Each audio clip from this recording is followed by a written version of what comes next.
তো আমার নবী রাহমাতাল লিল আলামিন নবীর হাদিস শরীফের মধ্যে হযরতে আব্দুল্লাহ ইবনে আব্বাস রাদিয়াল্লাহু তাআলা আনহুর হাদিস, আমার নবী বলে উম্মতে মুহাম্মদীর দলেরা দুনিয়ার জমিনে আল্লাহর কোন বান্দা যদি একবার তার মুখ দিয়া আলহামদুলিল্লাহ বলে, ওই আলহামদুলিল্লাহ বলার কারণে আমার আল্লাহ পাক রব্বুল আলামিন ওই বান্দার জন্য আল্লাহর আসমানের নিচে জমিনের উপরে যতটুকু খালি জায়গা থাকে আমার আল্লাহ রহমত দিয়া ভরপুর করে দেয়। বাজানো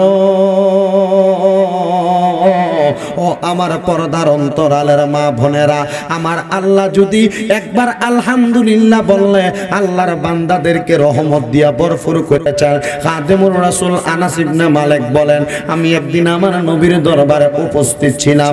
হযরতে উম্মে মাখতুম আমার দয়াল নবীর দরবারে দাঁড়িয়ে রইলেন। আমার নবী রাহমাতাল লিল আলামিন নবীকে উম্মে মাখতুম বলে, ইয়া রাসূলুল্লাহ, আমি একদিন আপনার কাছ থেকে মাত্র 12 দিরহাম নিয়েছিলাম। নবী গো, আপনার 12 দিরহাম আমি আপনাকে পরিশোধ করতে পারি নাই, তবে আপনি যখন আমার কাছে 12 দিরহাম দিয়েছেন আপনি বলেছেন এটা আমার জন্য কর্জে হাসানা, মানে যদি আমি দানটা আপনার টাকাটা দেওয়ার আগে ইন্তেকাল করি, দিনার দেওয়ার আগে ইন্তেকাল করে, তাহলে আমার আল্লাহ আপনার আমলনামায় এটা সাদাকার সওয়াব হিসেবে গ্রহণযোগ্য করবে। ও দয়াল নবী, আমার তো সম্ভব না, আমি উম্মে মাখতুমের দুনিয়াতে কোনো সন্তান নাই। নবী গো, আপনি নবীর কাছে জানতে চাই আপনি কি আমাকে এই টাকাটা ক্ষমা করে দিবেন নাকি? আমার নবী শুধু বলেছেন আলহামদুলিল্লাহ। ইয়া রাসূলুল্লাহ, মাফ করার কথা বললাম, আপনি আলহামদুলিল্লাহ বললেন। নবী বলে, উম্মে মাখতুম, আমি মাত্র তোমাকে 12 দিরহাম দিলাম, 12 দিরহাম তুমি আমার কাছে ক্ষমা চাইছো, ক্ষমা করার মালিক হইল আল্লাহ। আমি শুধু আল্লাহ শুকরিয়া আদায় করলাম। আমার আল্লাহর যেই কোনো বান্দা আমি আল্লাহ পাকের পেয়ারা হাবিবের কাছে আইসা সামান্য কর্জে হাসানার জন্য ক্ষমা প্রার্থনা করে, আমি চিন্তা করলাম উম্মে মাখতুম তুমি যদি আমার আল্লাহর দরবারে ঠিক এমন ভাবে ক্ষমা প্রার্থনা করতা, এমন টাকার জন্য তুমি আমি রাসূলের কাছে ক্ষমা প্রার্থনা করা লাগতো না। আল্লাহর কাছে ক্ষমা প্রার্থনা করলে আল্লাহর বান্দা যখন মাসুম হয়ে যায়, আল্লাহর বান্দার গুনাহ যখন থাকে না, এ বান্দা যেদিকে কদম বাড়াবে বরকত পাবে, এ বান্দা যেদিকে বাড়াবে কদম বাড়াবে বরকত পাবে। উম্মে মাখতুম গো, ও উম্মে মাখতুম, তোমার কাছে আমি একটা কথা জানান করে দিতে চাই। তুমি উম্মে মাখতুম বলো না, দুনিয়ার জমিনে আমি নবী আলহামদুলিল্লাহ বললাম, তুমি খুশি কিনা? উম্মে মাখতুম বলে, ইয়া রাসূলুল্লাহ, অবশ্যই আমি খুশি। তবে নবী গো, আপনি আলহামদুলিল্লাহ আদায় করেছেন, আপনার 12 দিরহাম যে আমি আপনাকে দেই নাই, আপনি নবী কি বেজার হয়েছেন? নবী বলে, বেজার হলে কোনো মানুষের জবান দ্বারা আলহামদুলিল্লাহর আওয়াজ আসে না। ইয়া রাসূলুল্লাহ, এ আলহামদুলিল্লাহর বরকতে আপনি নবী কি বুঝাইলেন? আমার নবী রহমতের নবী বলতেছেন, এ আলহামদুলিল্লাহ দ্বারা আমি তোমাকে 12 দিরহাম কর্জে হাসানা মাফ করে দিলাম, কিন্তু আমার আল্লাহ পাক রব্বুল আলামিন আমার উম্মতকে এ 12 দিরহামের উসিলায় অনেক সম্পদ দ্বারা ভরপুর করে দিবেন। জোরে জোরে বলেন বাবা সুবহানাল্লাহ। তাহলে আমরা সবাই ওই আল্লাহর প্রশংসা করার জন্য একটা বার জবান খুলে উচ্চ কণ্ঠে জোরে পড়েন আলহামদুলিল্লাহ। তুমি কি দেখতেছো না এটা শীষ দিতেছে? তাহলে শীষ যেন না দেয় একটু স্লো করে দাও। এরপরে মাঝখান দিয়ে এটার মধ্যে হাতটা দিয়ে তুমি এটার হলরুম সাউন্ড বাড়াই দিছো। সাউন্ড একবার 100% সুন্দর, লাড়াচাড়ি করবা না, সাউন্ড যেমনে আছে এমনি লাড়বা, ঠিক আছে? আল্লাহ কবুল করুক, জোরে কোন আমিন। আমরা আমিন আবার আসতে কইছি। তাহলে আলহামদুলিল্লাহ বললে লাভ আছে না নাই? আল্লাহ পাকের পেয়ারা হাবিবের কাছে প্রশ্ন করা হয়, ইয়া রাসূলুল্লাহ নবীজি, আলহামদুলিল্লাহ বললে আপনার শুকরিয়া আদায় করা হয়, আর কি করলে আপনার শুকরিয়া আদায় করা হয়? নবী বলে, 3টা জিনিস করলে। কয়টা? জোরে বলেন, জোরে জোরে, কয়টা? 3টা জিনিস করলে আল্লাহ শুকরিয়া আদায় করা হয়। ইয়া রাসূলুল্লাহ নবী, আপনার কাছে জানতে চাই আমার আল্লাহর প্রশংসা শুকরিয়া আর কয়টা জিনিস করলে আদায় করে? আপনি বলেছেন 3টা। নবীজি 3টা জিনিস কি? আমার নবী 1 নাম্বার বলেন, দুনিয়ার জমিনে তেলাওয়াতুল কোরআন, আল্লাহর কোরআন তেলাওয়াত করলে আল্লাহর প্রশংসা করা হয়। ওয়া ইবাদাতিস সালাত, আমার আল্লাহর ইবাদত নামাজ আদায় করলে আল্লাহর প্রশংসা করা হয়। ওয়া বিল ওয়ালিদাইনি ইহসানা, আম্মা আব্বার খেদমত করলে আল্লাহর প্রশংসা করা হয়। হয়। নবী গো, আপনি নবীর কাছে জানতে চাই, তাহলে আমরা সবাই তো আমার আল্লাহর প্রশংসা শুকরিয়া সবাই করতে চাই। এই জন্য বাবারা বন্ধুরা একটু জবান খুলে ওই মনিবের শুকরিয়া আদায় করার্থে জবান খুলে আমার সাথে জোরে জোরে পড়েন শুকরিয়া শুকরিয়া শুকরিয়া জানাই তুমি কত বড় মহান আল্লাহ, দয়ার সীমা নাই। বলেন শুকরিয়া শুকরিয়া শুকরিয়া জানাই তুমি কত বড় মহান আল্লাহ, দয়ার সীমা নাই। তুমি কত বড় মহান আল্লাহ, তুমি পাহাড় ভাঙ্গা সাগর কর, সাগর বইরা নগর কর, পাহাড় ভাঙ্গা সাগর কর, সাগর বইরা নগর কর, ধনীর গরিবি বানাও, ফকির বাদশা, ঠিক কিনা? ধনীর গরিবি বানাও, ফকির বাদশা। শুকরিয়া শুকরিয়া শুকরিয়া জানাই তুমি কত বড় মহান আল্লাহ, দয়ার সীমা নাই। তুমি কত বড় মহান আল্লাহ, দয়ার সীমা নাই। আল্লাহ তোমার ডাকিলে একবার জিগাও তুমি তারে 10 বার, তোমার ডাকিলে একবার জিগাও তুমি তারে 10 বার। কি লাগে বেতুর ওরে বান্দা, দাও না রে জাহানাই। বলেন কি লাগে বেতুর ওরে বান্দা, দাও না রে জাহানাই। শুকরিয়া শুকরিয়া শুকরিয়া জানাই তুমি কত বড় মহান আল্লাহ, দয়ার সীমা নাই। তুমি কত বড় মহান আল্লাহ, দয়ার সীমা নাই। আল্লাহ তোমার দয়ার নাই পারাপার, ও মহান আল্লাহ পরওয়ার, তোমার দয়ার নাই পারাপার, ও মহান আল্লাহ পরওয়ার, দয়া ভরা তামাম জাহান যেদিকে তাকাই। শুকরিয়া শুকরিয়া শুকরিয়া জানাই তুমি কত বড় মহান আল্লাহ, দয়ার সীমা নাই। বলেন কত বড় মহান আল্লাহ, দয়ার সীমা নাই। আল্লাহ আমার মনে একটা আশা, কবে দেখব কামলিওয়ালা। আমার মনে একটা আশা, কবে দেখব কামলিওয়ালা। দয়া দিয়া দেখা দেন গো এই আশা আমার। শুকরিয়া শুকরিয়া শুকরিয়া জানাই তুমি কত বড় মহান আল্লাহ, দয়ার সীমা নাই। বলেন কত বড় আমার ভাইরা বাবারা বন্ধুরা পর্দার অন্তরালের মা বোনেরা। এজন্য আল্লাহর শুকরিয়া আদায় করার জন্য 3টা জিনিসের কথা। 1 নাম্বার তেলাওয়াতুল কোরআন, 2 নাম্বার ইবাদতি সালাত আল্লাহর ইবাদত নামাজ, আর 3 নাম্বার ওয়াবিল ওয়ালিদাইনি ইহসানা, আম্মা আব্বার খেদমত। আমরা আল্লাহর প্রশংসা করার আগে একটু জবান খুলে ডান হাতটা তুইলা উচ্চ কণ্ঠে জোরে ডাক দেন আল্লাহ। অনেকে চাদর নিচে থেকে হাত বাইর করে না, হুজুর ঠান্ডা লাগবো। আজকে ঠান্ডা নাই বেশি, এত বেশি ঠান্ডা জোরে কোন আল্লাহ। মোহাব্বতের আওয়াজে বলেন আল্লাহ। 2টা হাত তুলা পড়েন ইয়া রাসূলুল্লাহ। মোহাব্বতের আওয়াজে পড়েন ইয়া রাসূলুল্লাহ। এবার উচ্চ কণ্ঠে পড়েন ইয়া ওলি আল্লাহ। ভাইরা বাবারা বন্ধুরা ওই আল্লাহ শুকরিয়া আদায় করার্থে একটু জবান খুলে আমার আল্লাহ পাকের কোরআনের তেলাওয়াত করেন আর পড়েন আউযু বিল্লাহি মিনাশ শাইতানির রাজিম বিফাদলি বিসমিল্লাহির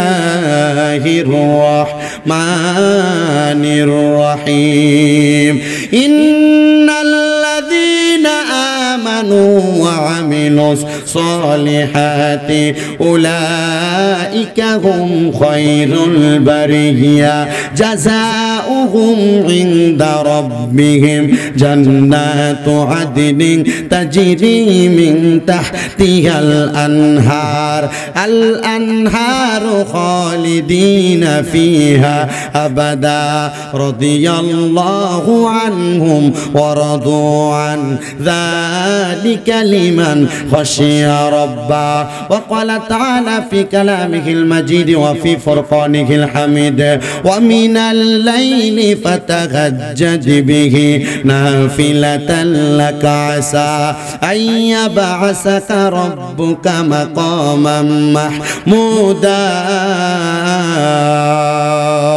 وقال في حديث الشريف عن أنس رضي الله تعالى عنه قال سمعت رسول الله صلى الله عليه وسلم يقول إن من أشرط الساعة أن يرفع العلم ويكثر الزال ويكثر الزنا ويكثر شرب الخمر ويقل الرجال ويكثر النساء حتى يكون ل50 امرأة القيم الواحد متفق عليه كما قال عليه الصلاة والسلام. وقال في حديث الشريف عن أبي سعيد رضي الله تعالى عنه قال بين نحن عند رسول الله صلى الله عليه وسلم إذ جاء من بني سلمة فقال يا رسول الله هل بقي من بر أبوي شيء نبرهما به بعد موتهما؟ قال نعم الصلاة عليهما والاستغفار لهما وإنفاذ أحدهما وصلة الرحم التي لا توصل إلا بهما وإكرام الصديق ما رواه البيهقي أو كما قال عليه الصلاة والسلام. وقال في حديث الشريف عن أبي هريرة رضي الله تعالى عنه قال رسول الله صلى الله عليه وسلم أنا أكثر الأنبياء تبعا يوم القيامة وأنا أول من يقرأ باب الجنة أو كما قال عليه الصلاة والسلام. وقال في شان حبيبه ومحبوبه ومعشوقه مخبرا ومبشرا وآمرا إن الله وملائكته يصلون على النبي يا أيها الذين آمنوا صلوا عليه وسلموا تسليما اللهم صل محمد اللهم صل محمد وعلى آله سيدنا محمد وعلى آله محمد নবী আমার শিরোমণি নবী জানের জান নবী আমার শিরোমণি নবী জানের জান নবীজিকে না দেখলে বাঁচে না পরান আল্লাহুম্মা সাল্লি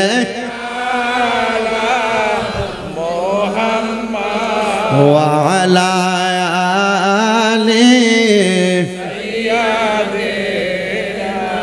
মুহাম্মদ ওয়া আলা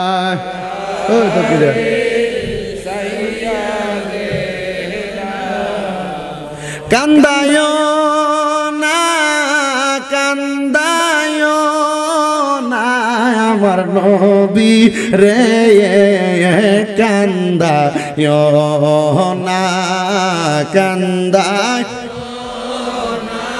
আমার নবী রে কান্দাইলে কাঁদবা হাসরে আল্লাহ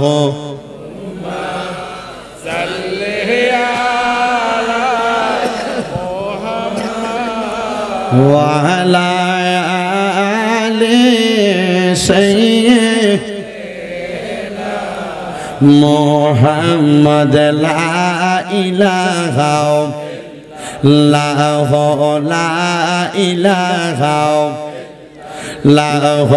লা ইলাহা হায়রে খালেক মালিক এক আল্লাহ বলেন খালেক গফুর গফার এক আল্লাহ লা ইলাহা ইল্লাল্লাহ লা ইলাহা লা ইলাহা হায়রে অনেক দূরে মদিনা আমরা কেমনে নেহি না বলেন অনেক দূরে নাই আমরা কেমনে যাব কাদের খোলার মানুষ মদিনা যাইতে চাই কে চাই না কারা কারা যাইতে চাই ডান হাতরা সোজা করে দেখায়া দেন আল্লাহ যেন কবুল করে জোরে একটা তাকবীর হবে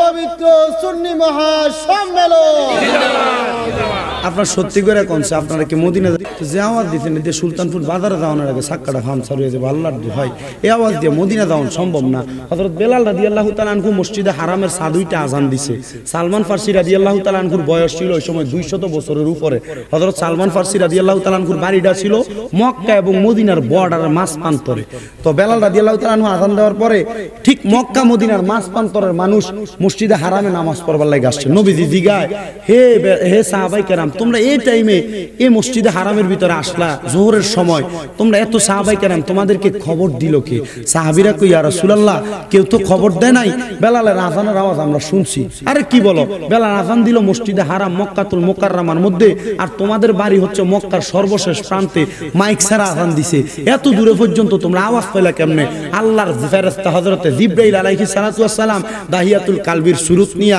নবীজির দরবারে কই ইয়া রাসূলুল্লাহ বেলালের আযানের আওয়াজ মক্কার শেষ প্রান্তে শুধু যায় নাই আল্লাহর লামকান পর্যন্ত গেছে সুবহানাল্লাহ মারহাবা জোরে কইতেন না হযরত বেলালের পাওয়ারটা কিন্তু জবানের পাওয়ার ছিল না এই পাওয়ারটা ছিল ঈমানের পাওয়ার সুবহানাল্লাহ জোরে কইতেন না আর জোরে কোন না সুবহানাল্লাহ হযরত বেলালের মতো একটা ঈমানি পাওয়ার দিয়ে জোরে তাকবীর দিবেন আপনারা কেউ দিবেন না তাকবীর ডান হাতটা সোজা করে তুইলা দেখান যেন আল্লাহ নবী খুশি হয় বাবা তো কি তুমি জোরে তাকবীরটা দিবা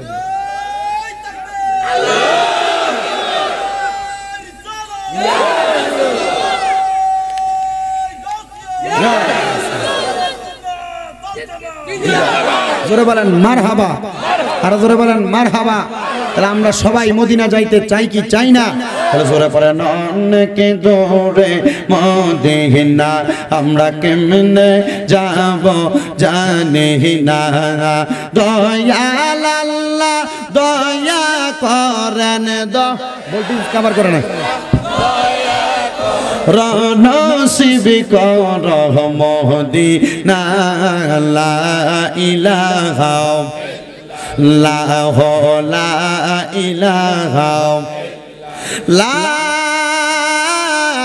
ইলাহা ইল্লাল্লাহ মুহাম্মাদুর রাসূলুল্লাহ সাল্লাল্লাহু আলাইহি ওয়াসাল্লাম হে আমার কাদির খোলা ইমাম হোসেন রাদিয়াল্লাহু তাআলা আনহু সুন্নি যুব সংঘের উদ্যোগে এই সকল কবরবাসীর স্মরণে 19তম বাৎসরিক ওয়াজ ও দুয়ার মাহফিলে শেষ অধিবেশনে বসে থাকা আমার দাড়ি পাকা মুরব্বি বাবাজিরা যুবক নওজোয়ান ভাই বাবারা পর্দার অন্তরালে আছেন আমার অবলা সরলা মা ও বোনেরা মারা গো আমি আপনাদের মতো একটা মায়ের সন্তান মুরব্বি বাবার আপনাদের মতো একটা বাবার সন্তান আমি একটাবার চিন্তা করে দেখবেন আজকের মাহফিলে যারা বসলেন একটা মানুষও জবানটা বন্ধ রাখবেন না আপনারা জোরে বলেন আমরা জীবনে গুনাহ আছে না নাই এই গুনাহগুলা যদি কাদির কোলার মানুষ দেখতাম আমরা সমাজে জায়গা দিত নি বাদানো যারা যারা বাবার সন্তান আছেন একটাবার চিন্তা করে দেখেন আপনার বাবা যদি আপনার গুনাহগুলা দেখতো আপনি ফুতেরে কিন্তু ফুত বলা পরিচয় দিত না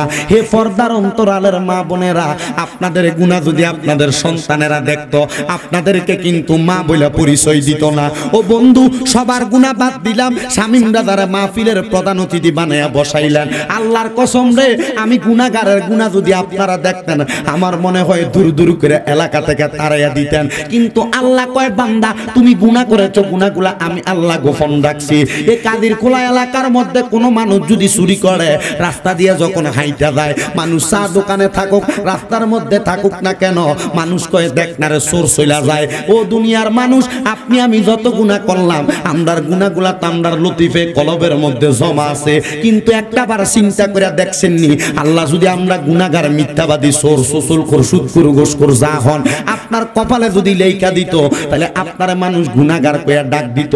আল্লাহ কয় বান্দা তোমারে আমি শরম দেই নাই, লজ্জা দেই নাই। বান্দারে লা তাকনাতু মির রাহমাতিল্লাহ, আমি আল্লাহর রহমত থেকে নিরাশ হইও না। ইন্নাল্লাহা ইয়াগফিরুয যুনুবা জামিআ, নিশ্চয় আমি আল্লাহ সকল প্রকার বড় বড় গুনাহ ক্ষমাকারী। ইন্নাহু হুয়াল গফুরুর রহিম, নিশ্চয় আমি আল্লাহ দয়ালু, ক্ষমাশীল এবং দয়ালু। ও আল্লাহ আপনি যে ক্ষমাশীল এবং দয়ালু, আমরা বান্দাদের জীবনে এত গুনাহ করলাম, আমরার গুনাহগুলো আমরা কেন করলাম নিজেও জানি না। আর জানবা কেমনে? ইমাম গাজ্জালী রহমতুল্লাহ আলাইহি সুন্দর করে বইলা দেয়, জালালউদ্দিন সুয়ুতী রহমতুল্লাহ আলাইহি পর্যন্ত তাফসীর রুহুল বায়ানের মধ্যে অত্যন্ত সুন্দর করে একটা প্রবাক্য তুলেছেন। ও দুনিয়ার মানুষ, দুনিয়ার জমিনে তোমরা যখন গুনাহ করো, ওই গুনাহগুলোর কারণে তোমাদের নফস তোমাদেরকে ধোঁকা দেয়। ও বন্ধু, অনেকে তো আছেন তরিকতের বায়াত গ্রহণ করেছেন, বিভিন্ন পীর মাশায়েখের হাতে হাত দিয়া হাত রাইখা বায়াতে রাসূল গ্রহণ করেছেন, কিন্তু আপনাদেরকে যদি প্রশ্ন করা হয় আপনারা বলেন না আপনি নফসের ব্যাপারে কি জানেন। নফসের ব্যাপারে কি জানেন বললে আপনার জবানটা বোবা হয়ে যাবে। কোরআনুল কারীমের মধ্যে 3টা নফসের কথা বর্ণিত হয়েছে। এর মধ্যে একটা নফস, যে নফসটা ভালো নফস, এটার নাম হলো নফসে মুতমাইন্না। নফসে মুতমাইন্না। 2 নাম্বার যে নফসের কথা কোরআনে রয়েছে, ওই নফসের নাম হলো নফসে লাওয়ামা। আর 3 নাম্বার হলো নফসে আম্মারা। বন্ধুরে, একটাবার কি চিন্তা করলেন না আপনার এই নফসগুলার কাজ কি? নফসগুলা আপনারা কি করে? আল্লাহর হাবিব সাল্লাল্লাহু আলাইহি ওয়াসাল্লাম নবী আমার ডাক দিয়ে বলে, উম্মত রে, এই নফসগুলা তোমাদেরকে বিভিন্ন দিকে পর্যালোচনা করে, তোমাদেরকে চালায়। ইয়া রাসূলুল্লাহ কেমনে চালায় আপনার কাছে জানতে চাই। নবী আমার শিখিয়ে দেয়, 1 নাম্বার নফস, নফসে মুতমাইন্না। এই নফসে মুতমাইন্নাটা তুমি যখন কোনো ভালো কাজ করো, গরিবকে সহযোগিতা করো, এটা করার কারণে নফসে মুতমাইন্না তোমার কলবে জারি করে দেয়, এ বান্দা একবার দান করছো আরেকবার করো, উপকার হইব। নফসে লাওয়ামা, এ নফসটা হইল সিধা নফস। নফসে লাওয়ামা সিধা নফস মানে এলাকার মধ্যে কিছু মানুষ দেখবেন কেউ যদি তারা গালিও দেয় মাতে না, বালাবুরা জিগাইলেও মাতে না, এটা সিধা কয়। সিধা কি কয়? এটারে সিধা বলে। ঠিক নফসে লাওয়ামা তেমন সিধা। আপনি ভালো করেন না খারাপ করেন, নফসে লাওয়ামা এটা দেখার বিষয় না। কিন্তু আমাদের মাঝে এমন একটা নফস আছে, যে নফসটার নাম হলো নফসে আম্মারা, ঘাউরা নফস। ও বন্ধু, কুরবানির ঈদে আপনাদের এলাকায় রাস্তায় রাস্তায় গরুগুলা বাঁধা রাখে সানরাইতের সময়। দেখবেন সানরাইতে মানে ঈদের আগের দিন রাত্রবেলা এই গরুগুলা যখন বাঁধা রাখে, গরুর মধ্যে কিছু গরু আছে ভালার, কিছু আছে তিরিং বিরিং করে। এর মধ্যে একটা গরু, যে গরুটার কাছে গেলে ধরলে এটা কোনো কিছু কয় না। আর অনেক জাতের গরু আছে 5 হাত দূরে থাকতে 1 কদম সামনে বাড়িলে নাচানাচি শুরু করে। ঠিক আমাদের যেই নফস, নফসে আম্মারা, এটা একটু ঘাউরা নফস। এটা আপনারা দিয়া একবার এমন ভাবে একবার এদিকে একবার ওইদিকে, একবার এদিকে একবার ওইদিকে নাচায়। কিন্তু আপনি চিন্তা করেন এই নফসটার কামটা কি আপনি জানেননি? আপনি যখন রাস্তা দিয়া যান, কাজের কোলার রাস্তার উপরে আম গাছ আছে, আম গাছের মধ্যে একটা ঢিল মারেন, মারার পরে এই নফস আপনার মনের ভিতরে একটা এলান করে দেয়, এ বান্দা, এ বান্দা, এ বান্দা, তোমার কলবের মধ্যে আমি জারি করে দিলাম, একটা আম গাছে ঢিল মারছ, ঢিলটা পরে না আরেকটা মার। বুঝেন নাই মনে হয় না? মানে নফসে আম্মারার কাজ হলো ঘাউরামি করানো আপনারা দিয়া। মনে করেন যে এই রাস্তা দিয়ে যাইতেছে, একটা আম গাছ আছে, সব খেতে আপনার ঘাস কাটতেন, জাননি ঘাস ঘাস কাটতে গেলেন খেতে, তো মানুষ লাল শাক রুইছে বানিয়েছে, তো লাল শাকটি দেখছেন মাশাআল্লাহ, সকালবেলা গেছেন তো ঘাস কাটবার লাগিয়া, যা দেখছেন এগুলো একবার তাজা তাজা ফুটে রয়েছে, উপরে কুয়াশাটি বাজতেছে, যে সুন্দর লাগে লাল শাকটি। আপনি নফস সামনে কইতেছে এই খুব মজা হইব, কটা লইয়া লাগে নাই মালিক, তা আপনি অল্প কটা লইলেন, লওয়ার পরে এই নফস আপনারা আবার ইঙ্গিত দেয় এটি দিয়া এক বেলা হইব, আর কটা লইয়া লাগে আরেক বেলা হইব। এটা হচ্ছে নফসে আম্মারার কাজ, ধোঁকা দেওয়া আপনার নফসকে, মানে একবার হইছে না, সন্তুষ্ট রাখবেন, আপনাকে অসন্তুষ্ট করব। এজন্য ভাই বাবারা, এই নফস আপনারে দিয়ে একটা গুনার পরে আরেকটা গুনাহ, একটা গুনার পরে আরেকটা গুনাহ, গুনাহ করাইতে করাইতে করাইতে করাইতে আপনারে গুনাহগার বানায়া দেয়। এজন্য জীবনের গুনাহগুলা মাফ করানোর জন্য আমার আল্লাহ পাক রব্বুল আলামিনকে স্মরণ করে, যেন আল্লাহ পাক রব্বুল আলামিন আপনার গুনাহগুলা মাফ করে দেয়। যাদের জীবনে গুনাহ আছে তাদের কাছে আমার দাবি আছে, যাদের কোনো গুনাহ নাই তাদের কাছে আমার কোনো দাবি নাই। গুনাহ যদি থাকে জবানটা ছেড়ে দিয়ে চক্ষুটা বন্ধ করে দিয়ে নিজের কলবের দিকে খেয়াল করবেন, নিজের কলবটা নিজের মুর্শিদের দিকে মুতাজ্জু করে দিবেন। মুর্শিদের কলবটা বড় পীর গৌসে পাক আব্দুল কাদের জিলানীর সাথে মুতাজ্জু হয়ে যাবে। গৌসে পাকের কলবটা মদিনার নবী পর্যন্ত মুতাজ্জু হয়ে যাবে। নবী পর্যন্ত যাদের কলব মুতাজ্জু হয়ে যায় তাদের জীবনে কোনো গুনাহ থাকে না। একটু জবান করে চক্ষুটা বন্ধ করে দিয়ে আমার আল্লাহ পাকের এক কিসমে জাতের জিকির করেন, আল্লাহ আল্লাহ আল্লাহ আল্লাহ আল্লাহ আল্লাহ আল্লাহ আল্লাহ আল্লাহ আল্লাহ আল্লাহ আল্লাহ আল্লাহ আল্লাহ আল্লাহ তোমার খেলা চমৎকার আসমানেতে বসায়াছ চাঁদ সূরজের বাঙা আজার রে প্রেমের খেলা খেলছ দয়াল রে মারহাবা আল্লাহ আল্লাহ দয়াল তোমার খেলা চমৎকার আসমানেতে বসায়াছ চাঁদ সূরজের বাঙা আজার রে প্রেমের খেলা খেলছ দয়াল রে মাশাআল্লাহ আল্লাহ আল্লাহ তুমি কাউরে দিলা 10টা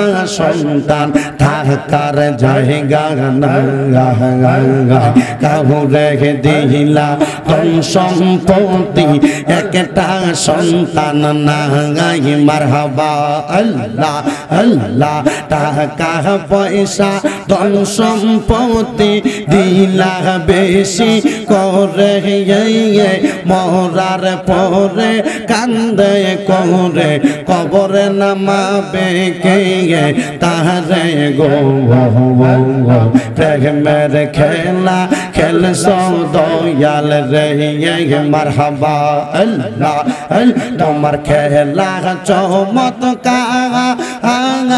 আসমানেতে বসায়াছ চাঁদ সূরজের বাঙা আজার রে প্রেমের খেলা খেলছ দয়াল রে মারহাবা আল্লাহ আল্লাহ নির্দোষী যে রাখর দয়াল বহবের জেল খাঙ্গাই ও পহরাদ করিয়া কে গো দূরে সর্বদাই মারহাবা আল্লাহ আল্লাহ হাকিম হইয়া হুকুম কর পুলিশ হইয়া দর ওজা হইয়া সাদর দয়াল সর্ব হইয়া দর্শন কর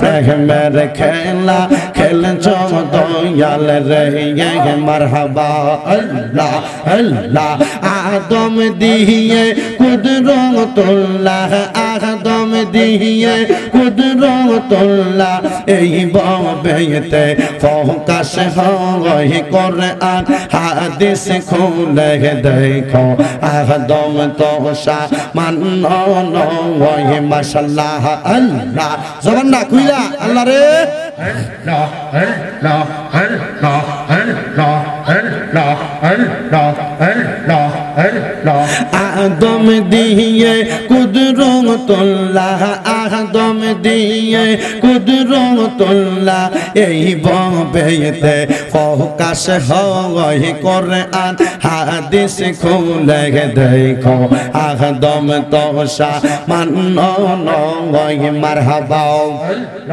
আল্লাহ চাইয়া দেখো কোরআনেতে আলিফ লাম মিম সিফাতে মাশাআল্লাহ আল্লাহ আল্লাহ আদম হইল নবীজির নূর আদম হইল নবীজির নূর সেই কথা কোরআনে রয় কোরআন হাদিস খুলে দেখো আদম তো সামান্য নয় মাশাআল্লাহ